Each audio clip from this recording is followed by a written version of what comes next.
Hi guys, good morning, good afternoon, good day everybody. My name is Albert Tan from Download Silo. With me is today is actually Yash from Clientjoy, and I believe that most of the audience actually know Yash. But before we actually go into the webinar proper, let me do some housekeeping as usual. I would like you guys to actually give permission to this wave video by clicking the link in the in what it is video https slash the forward slash wave.video slash live slash Facebook so that we can know who is talking and as well as can show your photo, in our backend. So let me check who actually online. We have Jao Ortega, Joginda, Sujit Biswas. Hi everybody. If you can see us, just say hi everybody, and we actually know who you are. So we are glad to be here after 2022, and this is the first webinar from Clientjoy, in 2023. And for the record, this is the second webinar for us, for Download Silo in 2023. So we are glad to have Yas again, and this is the fifth Facebook Live with us, and we're going to do it, once a month until we actually stop. I do not know when we will stop. So let's see. So Yas, I'd like to say no thank you to you again. And before we actually go to the webinar proper, maybe you should try to introduce yourself again because there may be some people who actually new in this Facebook Live. So maybe tell us where are you from? What is your company like? How are you Yeah, doing? Please. yeah, no, absolutely. Hey, thank you, Albert, for having me today. Hi, everyone. Hi, Jao, Joginder, Sujit, um, Chinna Keshwarao, and Fuang Nam Nguyen. I'm so sorry if I butchered that name, but you get who I'm referring to. And thank you so much for joining in. My name is Yash. I'm co-founder and chief executive at Clientjoy. At Clientjoy, we are on a mission of helping a million agencies and freelancers grow their business and manage their clients. As of now, we help about 4,000 agencies and 9,000 freelancers manage about 1.8 million leads, manage about 76,000 clients, and collect about $25 million in 26 million dollars in payments every month. And so you can manage your leads, proposals, contracts, clients. You can have a completely custom client portal followed by invoicing, payments, and then it integrates with your Outlook, Gmail. You can create your booking engine. You can run cold email sequences and so on and so forth. I mean that's what the product is about. We're a small team. We're a small team of about 17 people. 10 people in engineering who are building the product, and 7 people in growth who are helping us, take Clientjoy to as many people as possible. And I primarily look after growth strategy and financial planning. That's primarily my role. But the reason why I'm here and the reason why I'm going to talk about client management as a topic is because before we started Clientjoy, we ourselves used to run an IT agency, and we scaled that IT agency from a 2 people team to a 55 people team. And we scaled it from offering just websites to building web and mobile applications across SaaS, fintech, and e-commerce. We've built over 23 web and mobile apps in SaaS, and that's kind of when we started to really face the challenges that most agency owners face out there, and which are some of those we are going to talk about in today's webinar as well. But yeah, that's a little bit about me, and thank you again for joining in. Yeah, thank you. Yes, I know you, and some of the audience actually know you. So it's good to refresh the memory. Some people might not know you deep enough. So we are glad that you are here. And today we are going to talk about the trade secrets. Trade secrets of client management. I think you are the right guy, to talk about it because you have this client join and you have actually, processed 25 million dollars per month, in your apps. So why not reveal your secret, reveal the trade secret so that Sure. our members will be able to be more successful. Oh, sure. Yeah, absolutely. Are you able to see my screen? Yes, we can share your screen now. Yeah, Okay, actually share your perfect. screen now. Okay, that's It's good. available for everyone. Oh, nice. Yeah. So we're primarily going to talk about trade secrets of managing clients and how agencies and freelancers can manage their clients. Just a little bit of more color on the introduction. And the reason why I want to introduce myself and Clientjoy a bit, like take a couple of minutes and talk about it before we go into the webinar is primarily because this will offer you some amount of context on whatever it is that I'm about to say, right? So the tips that I have and the secrets that we've kind of learned while making our own mistakes and while learning from those mistakes and managing our own clients are very specific, and they apply to certain kinds of companies and certain kinds of agencies and for clients in certain geographies and so on and so forth. And so I want to make sure that you understand the context from which I'm coming with all of these secrets and all of these tips for you to manage your clients as well. So a little about me: I did mechanical engineering and then worked as an investment banker, and and then owned and ran an IT, as I shared with you, IT service company, scaled it from a 2 people team to 55 people team, offered SaaS, fintech, and e-commerce web and mobile application development. We won a couple of awards during our journey as well. A little bit about Clientjoy, as I shared with you. We help about 4,000 agencies and 9,000 freelancers in 90 plus countries to do their business and manage their clients. We've got a couple of badges from G2. We've got 4.9 on 5 rating across our Capterra, Trustpilot, and G2. We are a preferred partner of PayPal, Stripe, Payoneer. We are Google and Microsoft verified partner for integrations with Outlook, Outlook Calendar, OneDrive, and Gmail, Google Drive, and Google Calendar as well. We're also integrated with all the IFTDT platforms, including Zapier, Family, Integromat, Integrately, SingSpider, and Connects. Right? And so that's a little about what the product is about. And here's sort of a quick table of contents of what we are going to talk about today. Right? So we're going to talk about a little around why is client management necessary, and so I'll come to it when I say and talk about client management. But then we'll also talk about the relationship matrix that you should build with your clients. How can you design your client lifecycle, engaging tips during that life cycle as well. And then I'll share with you some free resources towards the end of this webinar as well. Right. So the first is let's talk about client management and why it's important. Right. So most agencies do not realize that offering good services is a necessary condition and not a sufficient one. So let's say if you're great at doing SEO, if you're great at doing content marketing, if you're great at doing social media, if you're great at building mobile applications, if you're great at doing UI UX design, whatever it is, even though you are great at doing and offering the services that you're offering, um, for you and your agency or your freelancing practice to become successful, offering good services is a necessary condition and is not a sufficient condition, right? And so the reason why that happens is because most sales CRMs or most CRMs that you use, they end when you convert a prospect into a client, right? And so all the processes that you build, all the lead generation activities that you've done, all the documentation that you do, all the lead qualification frameworks that you build, all of them come to an end when you move that lead or that prospect from negotiation stage to closed one, right? Or negotiation stage to closed stage or converted stage. And I argue that that is actually where the selling has to start and has to continue as well. And primary reason being that most agencies and freelancers, they will get 70% of their new business from their existing business, right? So that could be because of account expansions, or that could be because of referrals from your existing clients to new clients. And so offering great client experience is super important, not just offering good services, right? Just managing clients is super important. And so here's a short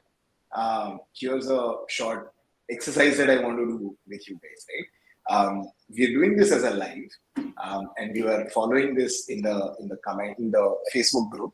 So what I'd like you to do is I'd like you to comment yes in the chat box if any of the following scenarios have happened with you as well while you're running your agency or freelancing practice, right? So scenario number one is that on the day of sharing the proposal, while you're negotiating on the budget and while you're negotiating on the amount of time that it is going to require for you to provide the service, the conversation with your prospect or client is that we need to finish this project within 2 weeks, right? And so 3 months later, the question is still internally from their side, we are still waiting for internal approvals, right? And so why this happens is because their internal teams were asked to get as many proposals as possible as quickly as possible at the cost of better understanding of scope of services. So there was this one decision maker in that organization who asked the person that was reporting to him and said, hey, we need to do this. We need to do social media marketing, get 5 proposals from the market as quickly as possible. And so when that contact or when that person was speaking with you and getting the proposal, the conversation was about we need to finish this project in 2 weeks, even though the scope of work was not entirely clear. Comment yes if this has happened with you, right? So when you're sitting with the client, so let's say you finished your first engagement, you're sitting with your client and you're discussing what the next engagement is. When you sit down to write the scope of work, the question comes from the client. Shouldn't this have been covered in a previous scope of work already? This has happened with us a lot.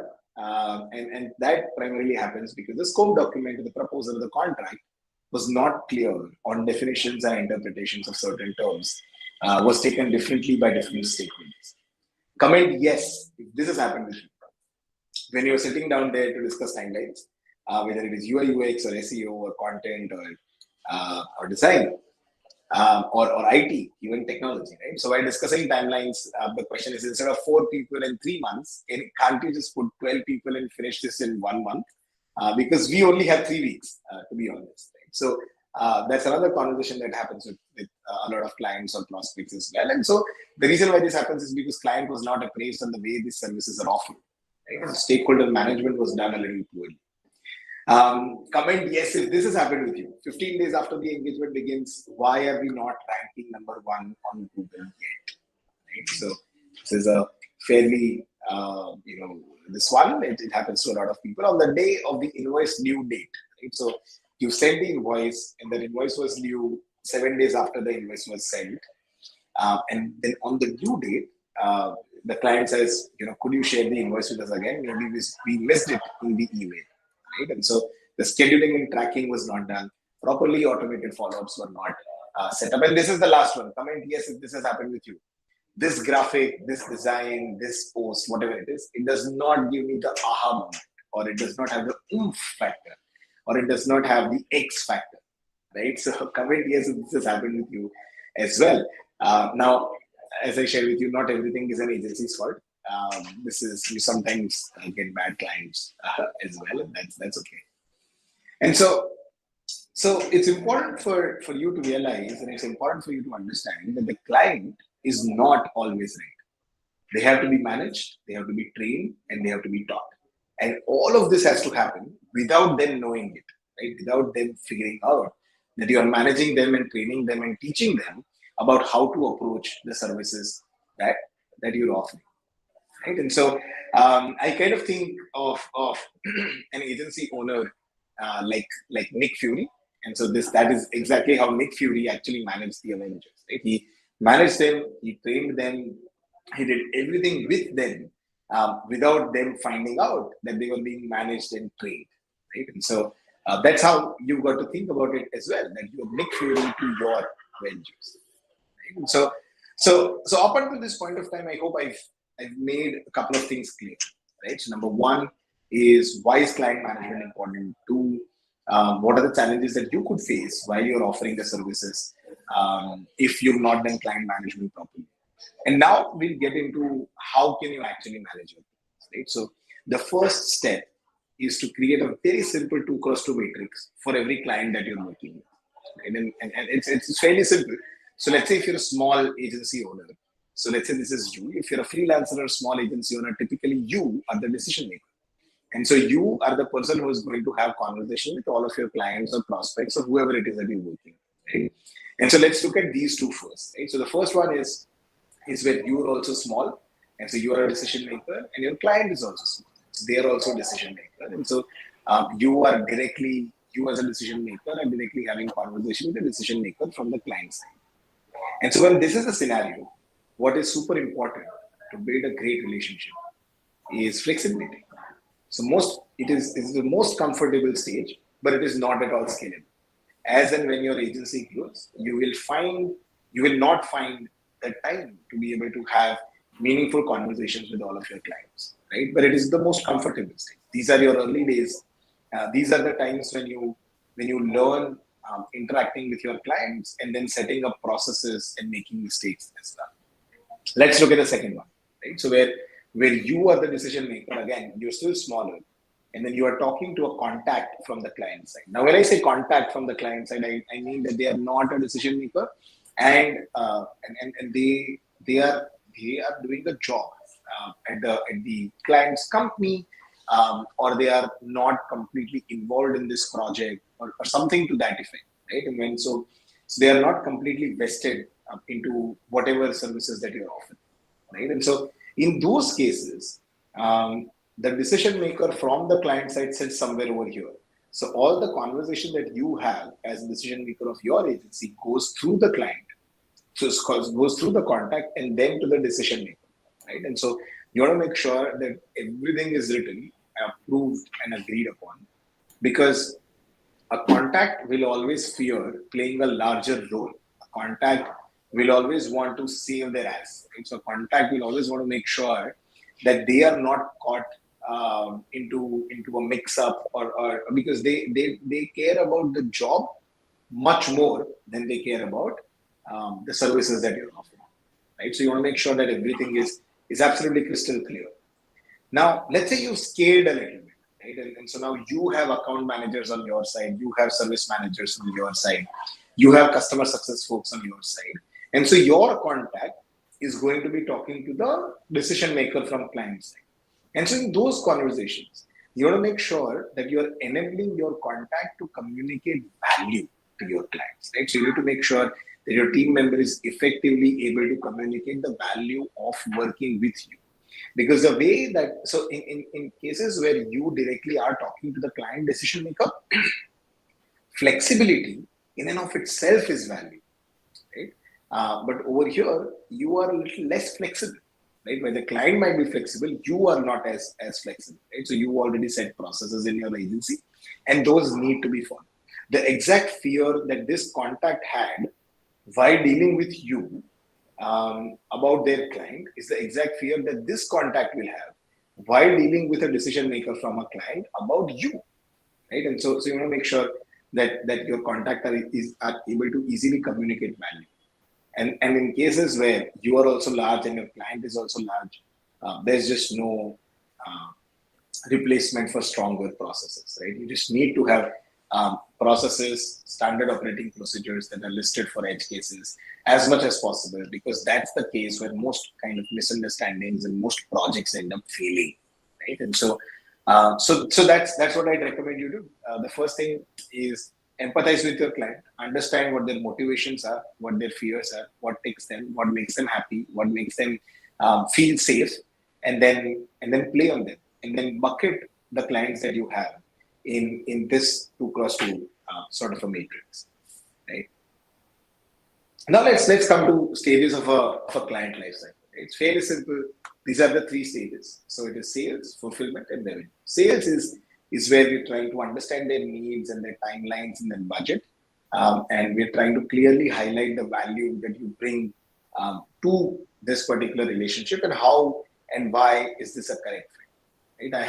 I have spoken extensively about this in another webinar that we did in the community around how to write proposals, where I've spoken about how you can clearly highlight the value that you bring to this relationship, right?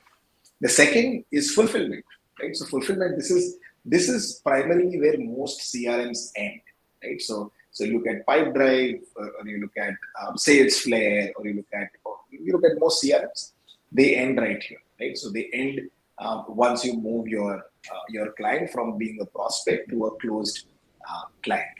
However, at this point of time, also the sales needs to continue, right? Or the customer success needs to continue, or the account manager or the service manager has to behave as if they are a salesperson, right? And so while the fulfillment is happening, you want to make sure that you're delivering what was promised and make sure that those deliveries are on or before they were promised, right? So one of the things that I found works amazingly well is just delivering on time. Right? If the client is able to trust you that you are going to, if you say that it's going to be done by 20 February, and if you're able to do it by 20 February, then nothing like it, right? So the most of the agency owners, most of the freelancers do not deliver on time, right? They just don't deliver on time, and then end up making, an excuse, end up making, an issue about something in their personal life, or end up saying things like, hey, my team member was away, or whatever. Right? Just make sure that you deliver things on time. And then the last is revenues, right? So plan your revenue realization such that your cash flow can be managed, right? So in early stages, we learned this painfully, that it is cash flow and not profitability. Cash flow is the king, right? If you because an agency business is primarily structured in a way where you have your cash outflow is predictable, right? So you have to pay your salaries, you have to pay your rent, you have to pay your utilities. All of these are monthly, quarterly expenses, and those are very, very predictable. But your cash inflow is not at all predictable, right? So in no way can you predict your cash flow, and so your goal has to be from the early stages. It has to be, how do you make sure that your cash flow is as predictable as possible? And so in our early days, one of the things that used to happen was at the end of the financial year, we would be profitable, right? But there would be a couple of instances during the year where it would become difficult for us to pay salaries. And we'd always wonder as to how is this happening, that we're a profitable company, but we're still not able to pay salaries on time a couple of times during the whole year, right? And so what do you want to make sure? And so that was when we realized that some of our invoices are much larger than they need to be, right? So here's a simple rule: if an invoice is larger than $5,000, break it down, right? So break it down into 2 or 3 invoices, and then ask for, and then create a schedule for it. It will be easier for the client as well, and it will be easier for you, right? So plan your revenues going forward.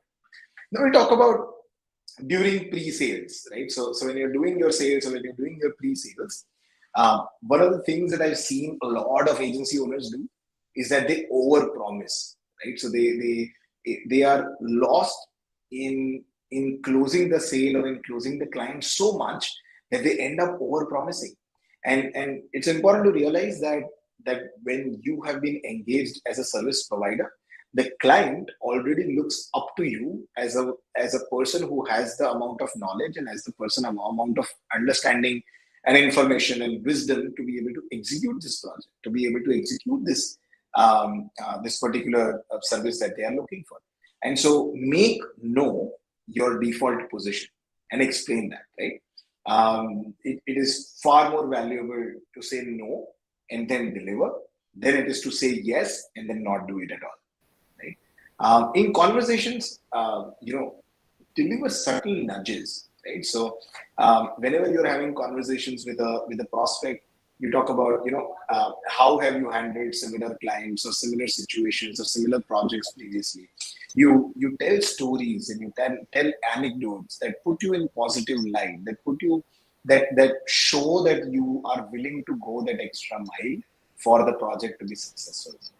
And you can, and once you do the agency services and freelancer business long enough, you can have like 5-7 stories just right in your back pocket. As soon as client utters a keyword, you can start talking about that particular anecdote, right? Second is value over delivery, right? So share with them as to what other things apart from the scope of work that you're doing, that you'll offer as a part of this arrangement. So as an example, one of the things that we would say, so we were towards the end of our IT service agency, we had positioned ourselves as a company that is primarily a SaaS product design studio, right? And so as a SaaS product studio or a SaaS tech product studio, we were not required to identify a CRM for them. We were not required to identify a SaaS analytics product for them. We were not required to design a website for them. But since we had built SaaS products before, even though it was still not part of our scope of work, we would go in saying that, hey, we've built 20 SaaS products before. We know what CRM you should use. We know what analytics platform or product analytics or product intelligence platform you should use.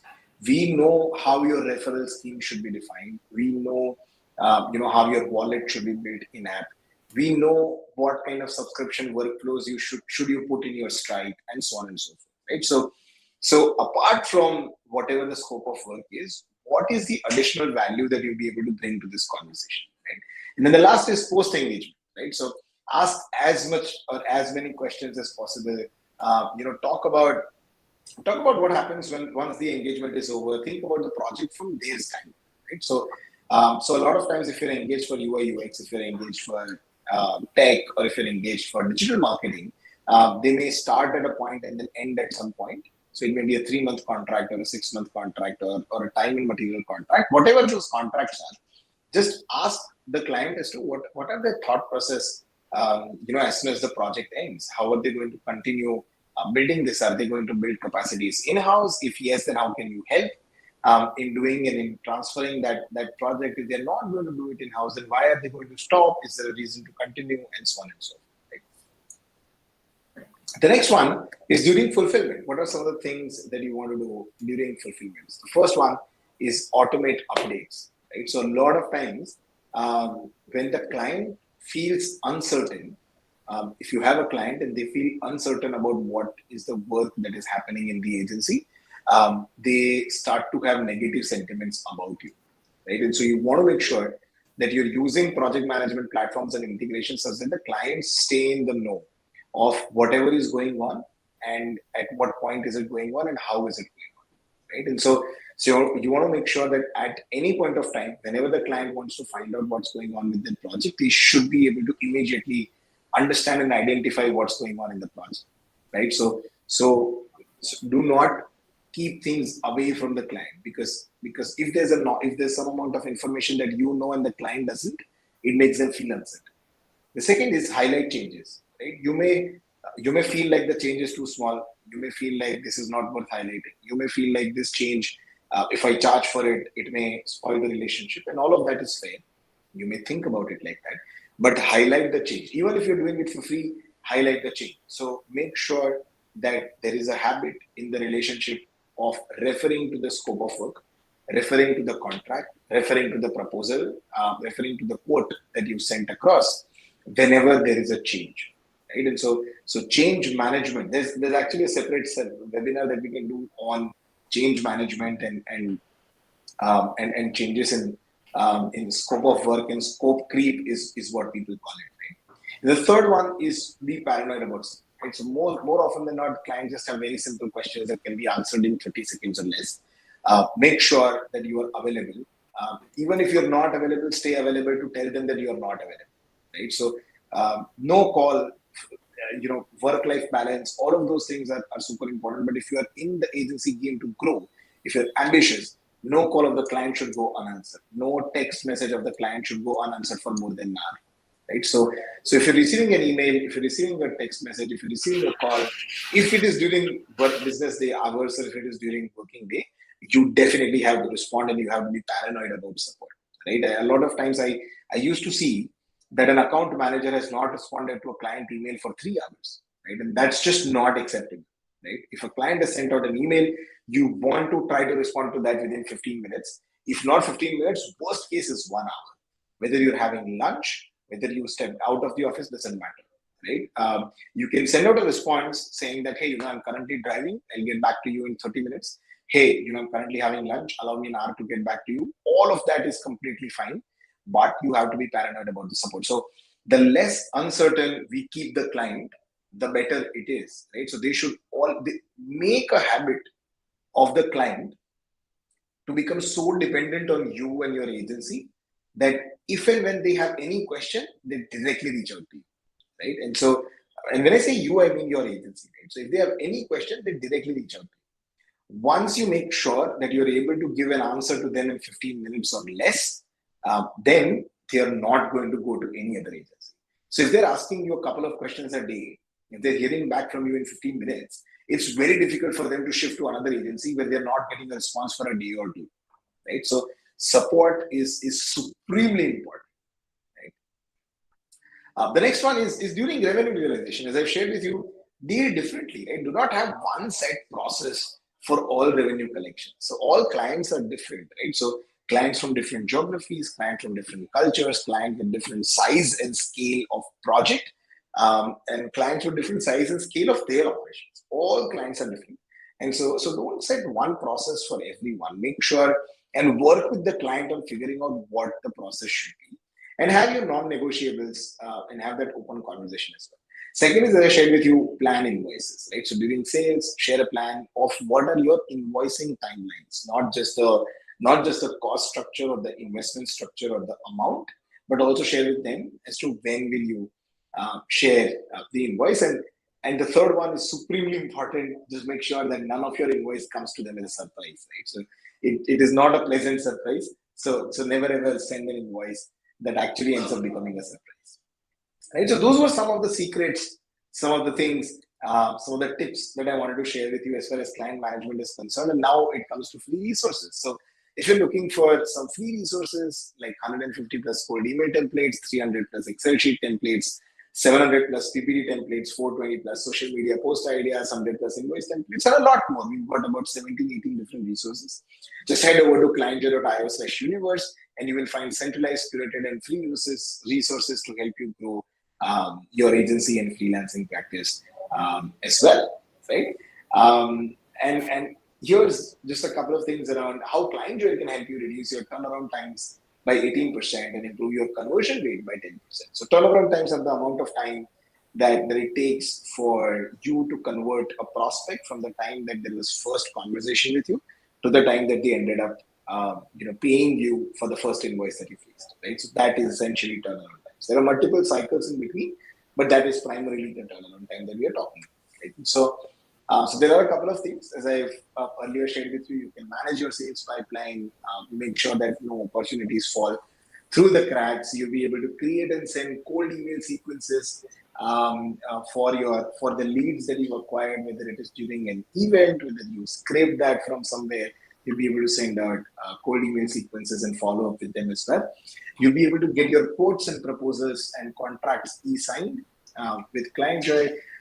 You'd be able to create custom client portal to work with clients. You can embed over 1,000 applications and make sure that your client doesn't know that you're using Clientjoy. So the logo is yours, the domain is yours, the color scheme is yours. There's even the email SMTP is yours, right? So there's no way for the client to know that you're using Clientjoy, but at the same time, they have a great experience.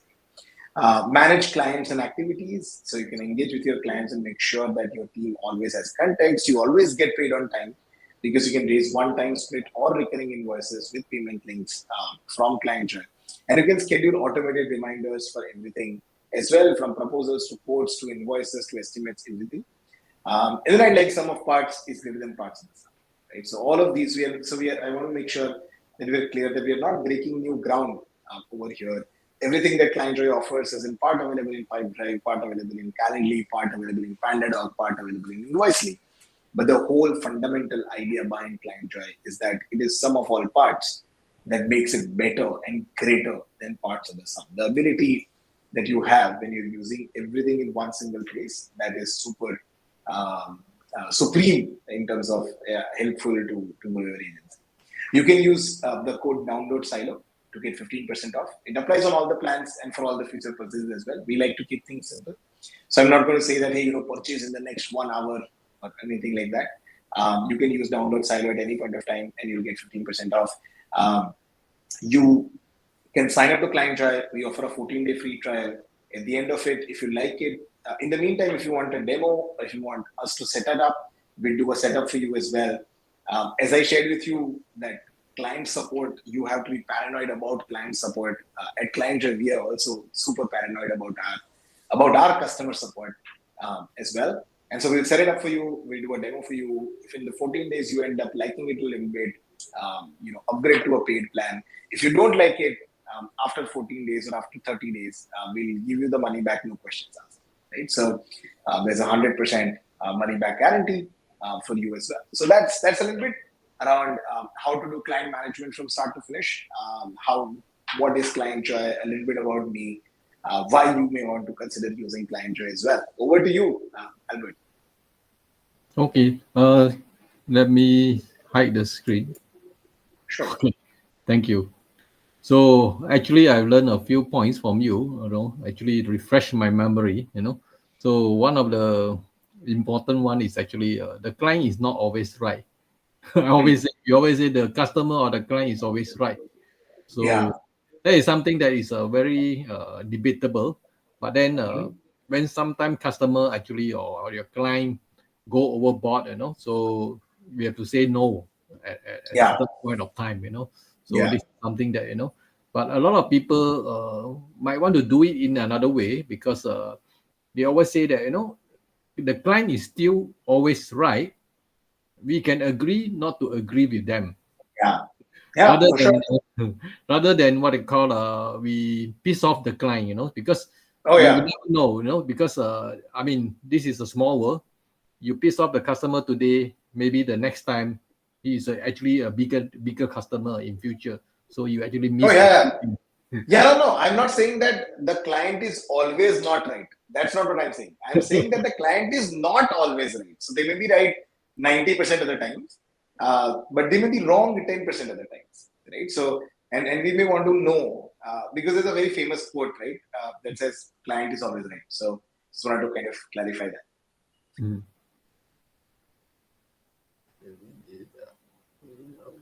Okay. So are you talking? No, right? Yes. Can you hear me? Sorry? Yeah. Yes, I can hear you. Because I didn't see your mouth moving, so I thought you are Oh, okay. That's sure. good. Okay, I was talking about the other one. You say that stop over promising, make no Yeah, as your default position. yeah, So I would like to add that sometimes it's also good to over deliver. yeah, Maybe not purposely, but we try to, because sometimes yeah, over delivering is something that is the client will see you as something that yeah, you are somebody who's generous, and they didn't expect it. The best thing is they yeah, didn't expect something better happen. At that price point. So I yeah, always say try to over deliver. yeah, Because sometimes you try not to over promise, but then you yeah, can over deliver. yeah, Am for I right? sure. For sure. No, absolutely. Okay, guys. Maybe we should go to the question. See whether any other question that is. Okay, this is an interesting question from Jenna. Okay. Does ClientJoy have option to automate updates using email? Normally, client does not log in into the client portal to check, but they complain that there are no updates. So, Chenna Kishora, great question here.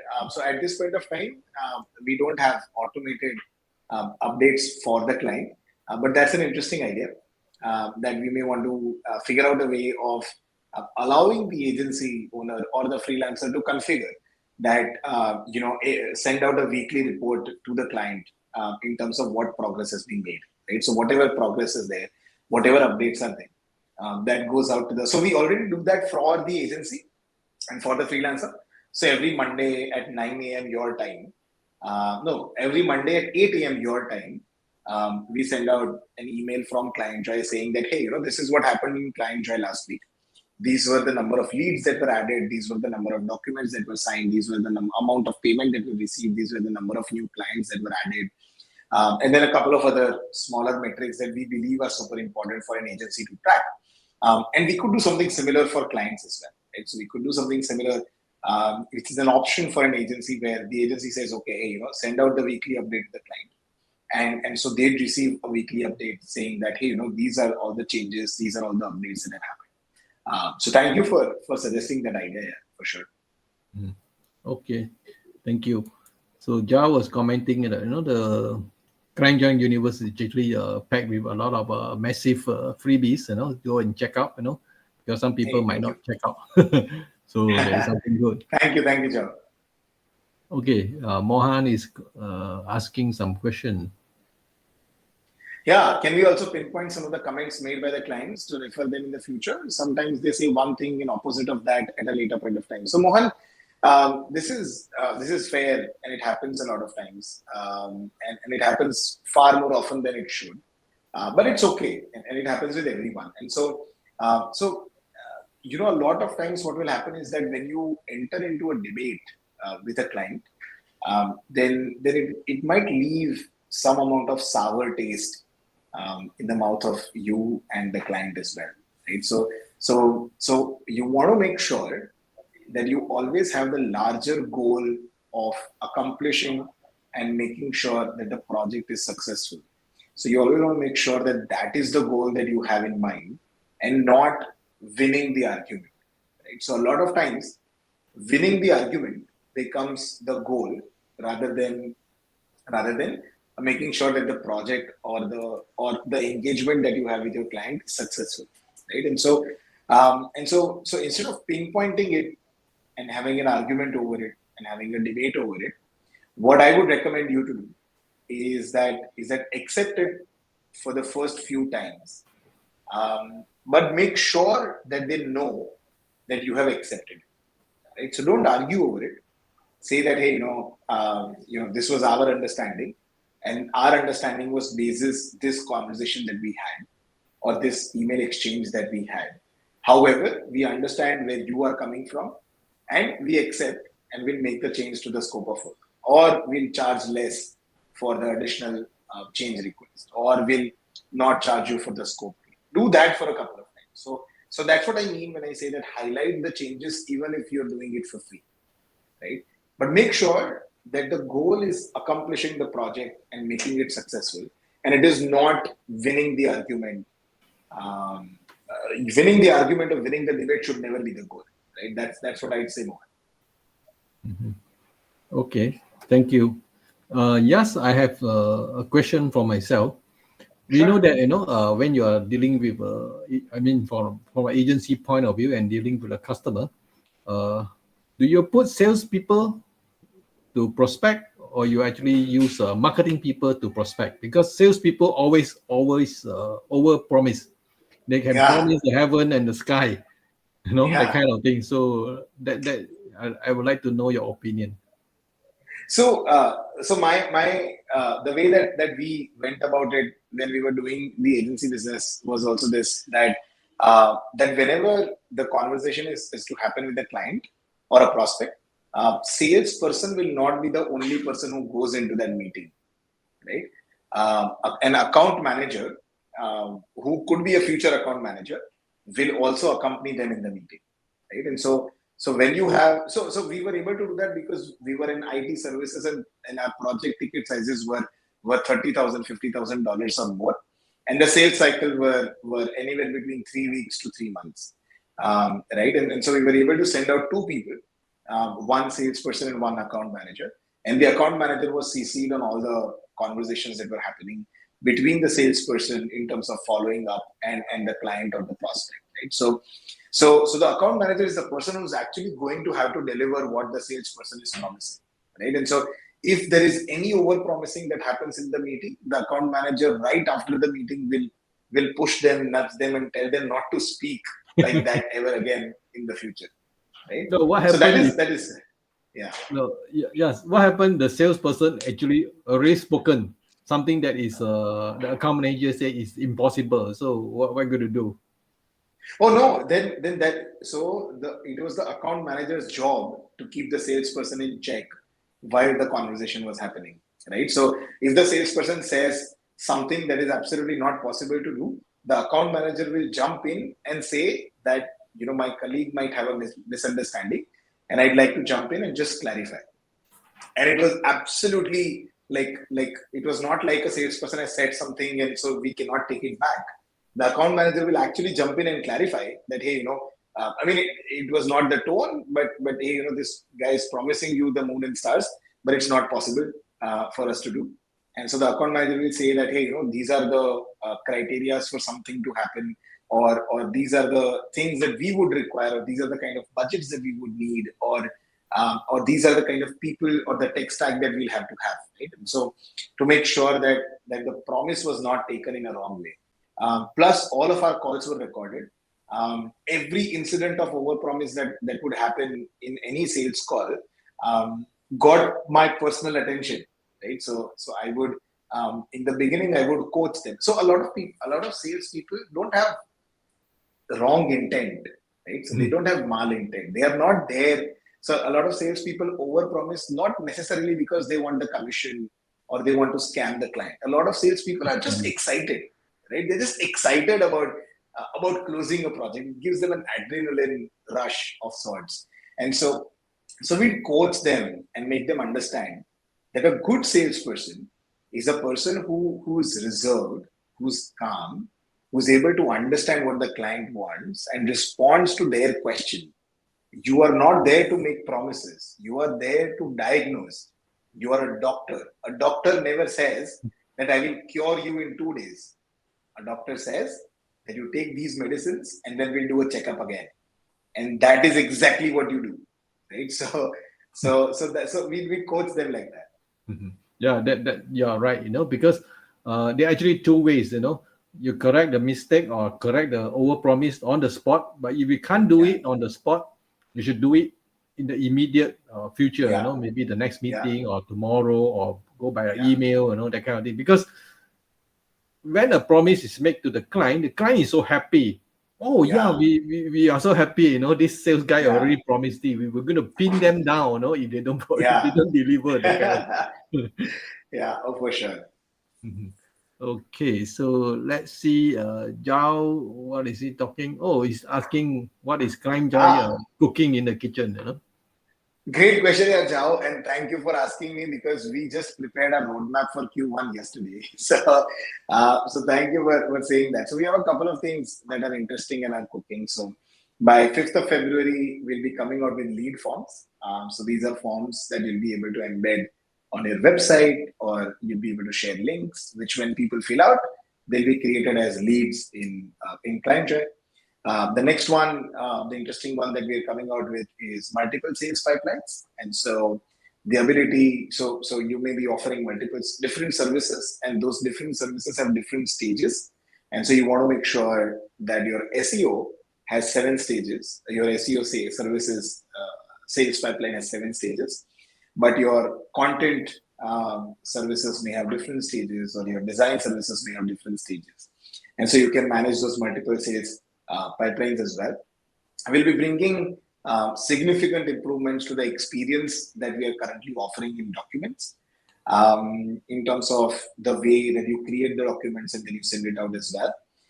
We'll also be bringing in about, I think it's, I'm not sure about the number, but it's somewhere around 17 templates for contracts. And so that include, scope of work contracts, and that include employment contracts, that include master service agreements, and so on and so forth, service level agreements, and so on and so forth. And so we'll be bringing in those 17, 18 templates for that as well. And there are a couple of other things here. But lead forms is coming out 5th of December.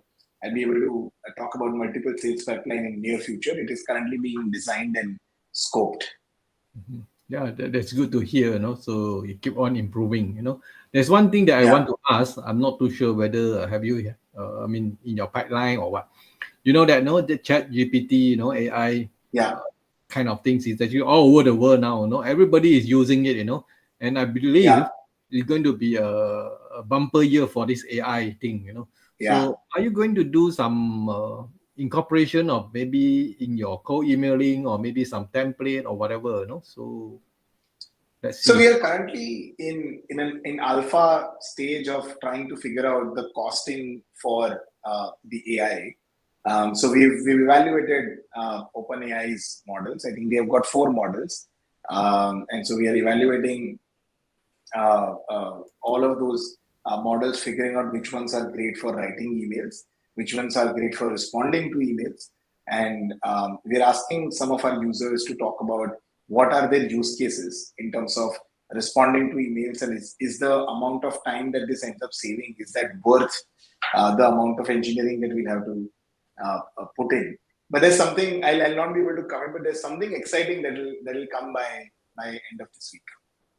Mm-hmm. Yeah, because you know why I asked this question? Because for the last few weeks or 1-2 months, I see a lot of co-emailing app, Yeah, coming up, yeah, So I also yeah, surprised, why suddenly all of these people, do co-emailing, that kind of things and apps, yeah, So yeah, maybe they have got hold of AI, then they want to push it out. yeah, for sure, for sure. Okay, let's see. Yeah, Chinnakeswara says lead form should have captcha option. Lot of spam leads and bots nowadays. So hey, it does not have a captcha option. It has a captcha by default.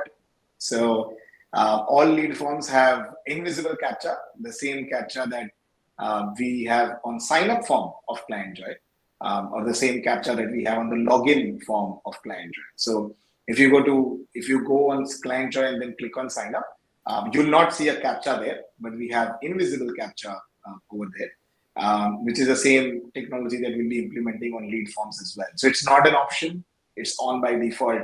It's the same way that Pipedrive does it, HubSpot does it. It's the same technology that we'll be doing in Clientjoy as well. Okay, thanks for giving clarification. So I think we have answered all the question, including So mine. wow. So now it's you to answer, no, to ask question from the audience, to decide the Yeah. winners of this one LTD giveaway for today's session. Oh yeah, for sure. So my question is the same that I'd love to know, Albert, from all the people who are here, as to if you liked what I shared with all of you guys today. What is the topic? Hey, Abhishek says Yash is looking too tired today. I'm not too tired. I'm just in a place where the lighting is not as great. So we are Abhishek. We are in between offices right now. So we've left our previous office and we're moving into a new office, and that movement will happen the week after next. And in the meantime, a friend of ours has been very gracious enough to accommodate us, and so that's primarily where we are.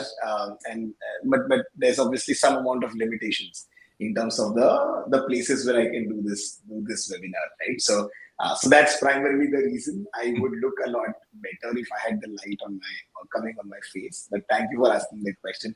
We will be doing a video of our new office as well. We're super excited. We've poured our heart and soul into designing our new office as well, and capturing elements of all the people who make Clientjoy happen as well. But thank you for asking that. And so my question, Albert, for all the people who are here is that if you liked what I had to say today, what is it that I should talk about in the next session, the one that we have in February, right? What are the key questions that you have while you're running your agency that I should talk about in the next version of this that we have in first Monday of February?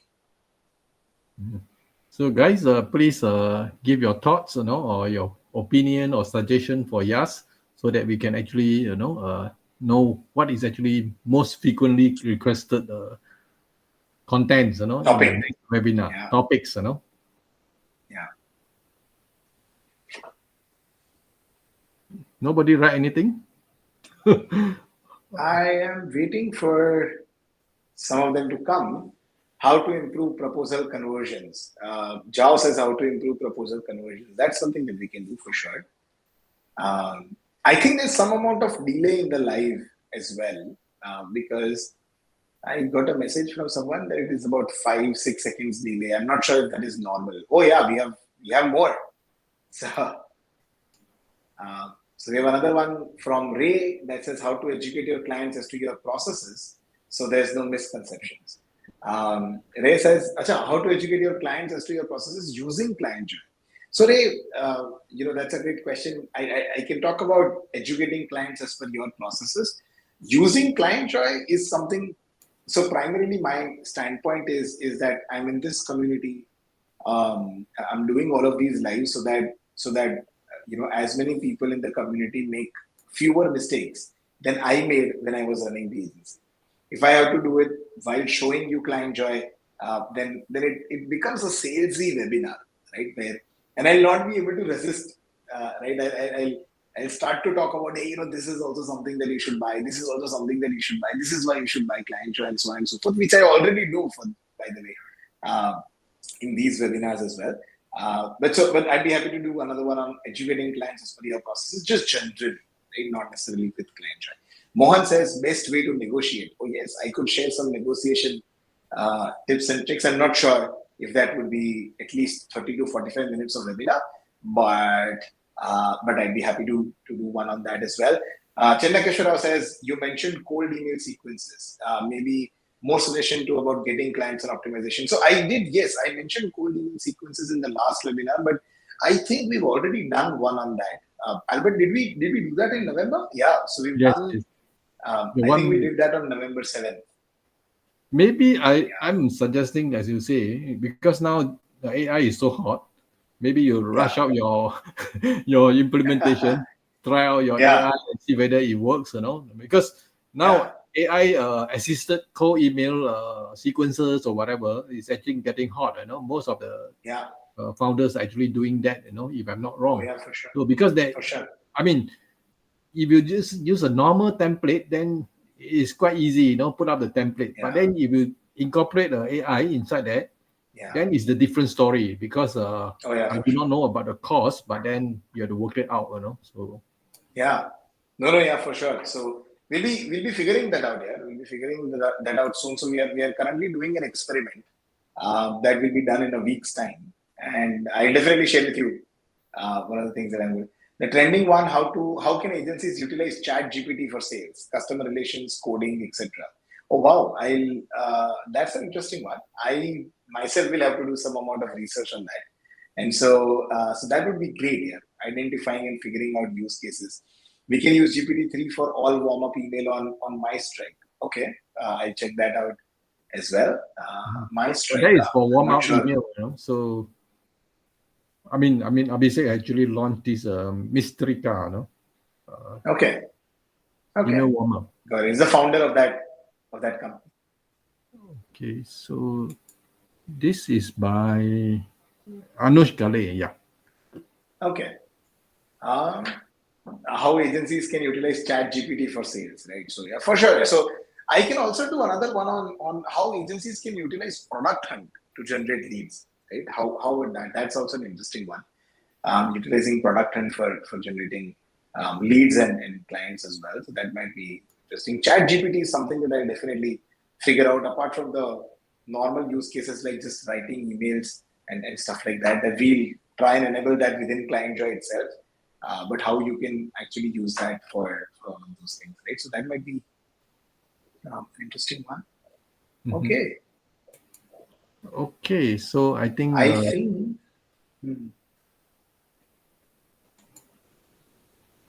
this negotiation is actually a very big topic, So I mean,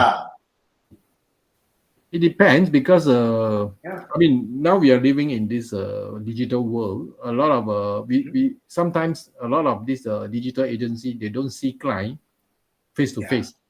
They only do Zoom or whatever, meeting, So it's a different way because when you do face to face negotiation, there are a lot of things you can do because you're so close to the client. But when you are in a Zoom or maybe in a video conferencing, it's totally different. No, you cannot touch the other party.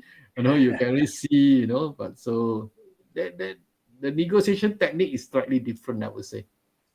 Oh, I'd be happy to do on negotiation, right? So I'd be happy to do a session on the best ways to negotiate, right? So I think we have a winner. I'd say okay, foundations on how to build a persuasive landing page using the new CJ lead form. So we could do a landing page one as well, but Joe, to be honest with you, I'm not an expert as far as building landing pages is concerned. We've not done a lot of them. I wouldn't say that Clientjoy is great at it at this point of time as well. We need a lot of help.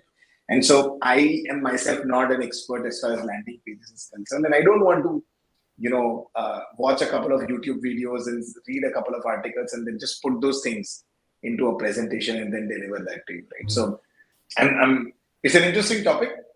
If Albert is able to get someone to do that, I'll attend and I'll ask my questions. but I'm not the right person to do that. The next one is it will be fantastic if you have a use case with leads over Reddit, as its traffic is very different compared to other platforms, more savage at the scale of make or a break product. Okay, Abhishek, that's an interesting insight. I'll check it out. I'll check out. I talk to a couple of people who do Reddit regularly and Mhm. see if it might be helpful. Because Yeah, they for are, sure. I saw a few launches on this Reddit automation, or maybe Hmm. kind of lead prospecting, on Reddit. Because Reddit is also a different kind of animal, it's totally Yeah, different kind. So you need different techniques yeah. actually, definitely. Hmm. Got it. Got it. Understood. Okay, so yeah, you have to decide who is the winner. Yeah, I think Mohan is the winner for suggesting the topic of how to negotiate. I will do that one in February if you're up for it.